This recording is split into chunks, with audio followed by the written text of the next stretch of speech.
शनिबार दमकतिर लाइन नआउने भएकोले मैले चाहिँ राति नै मेरो काम सकेको थिएँ र हामी चाहिँ दोकान बन्द गरेर निस्क्यौँ फिसिङ गर्नको लागि बालुवाटारतिर।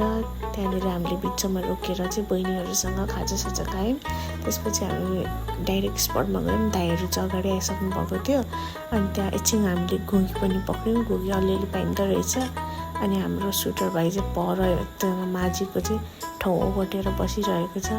अनि यो चाहिँ हाम्रो फिसिङ स्पट हो। त्यहाँ रहेको एकदम दामी ठाउँ छ। अनि सुमन दाइले चाहिँ त्यहाँनिर बाम माछा पक्रेर निकै खुसी हुँदै भिट्टीमा हिरो हुँदै आउनु हुँदैछ फिसिङ रडहरू बोकेर। किनभने त्यहाँ करी पनि हो। हामी चाहिँ यो स्पट छोडेर त्यसपछि डाइरेक्ट बेल्टीमारीको मिलन पोखरीतिर लाग्यौँ।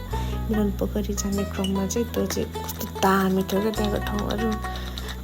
अनि त्यहाँ गइसकेपछि अरू दाइहरू पनि अगाडि नै आइसक्नु भएको रहेछ। जो हामी धेरैजनै थियौँ। अनि बहिनीले चाहिँ बस्नु बित्तिकै ल माछा पनि पक्रिहाल्यो। हामी यता दाइहरू भएकोतिर आएको थियौँ। तीको लोकल दाइहरू भएकोमा बहिनीले हेर्दा हेर्दै 2टा माछा पक्रियो। अनि रातो भेष लाएर चाहिँ माछा मर्छ भनेर हाम्रो सुटर भाइ ढ्यान्टडा आउँदैछ रातो भेष लुगा लगाएर माछा मार्नुको लागि।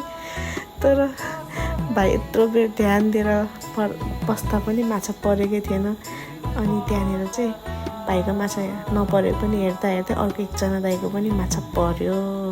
हाम्रो सुमन दाइ आफ्नै तरिकाले पर हुनुहुन्छ। उहाँ चाहिँ धामी भएको साइडतिर आउनै मान्नु भएन नि त। अनि सुटर भाइको चाहिँ अझै पनि माछा परेकै थिएन है त्यहाँनिर। यो चाहिँ मेरो खुट्टा हे सुटरको पोज हेर्नु न त्यहाँनिर ल। अनि हाम्रो सानुको पनि माछा परिसकेपछि चाहिँ सुटरले चाहिँ अति भएर उसको त्यो बल्छी नै साटेर सानुको ठाउँ पनि ओगटेर त्यहाँनिर पोजमा माछा मार्नु बसिरहेको छ। फेरि पनि अर्को बहिनीले पनि माछा पार्यो। तर सुटरको भने माछा अझै पनि परेकै थिएन। तर फाइनल्ली सुटर आफ्नै ठाउँमा गएर रातो लुगा पनि फालिसकेपछि माछा परेर उसले देखाउँदैछ। त्यसपछि चाहिँ उसको माछा निकै परेको थियो। अनि हामी फर्क्यौँ चिया चौकामा। त्यहीँनिर गएर चाहिँ हामीले त्यो परेको माछालाई केलायौँ। अनि त्यहाँ हाम्रो कुक भाइले माछा पकाइदियो हे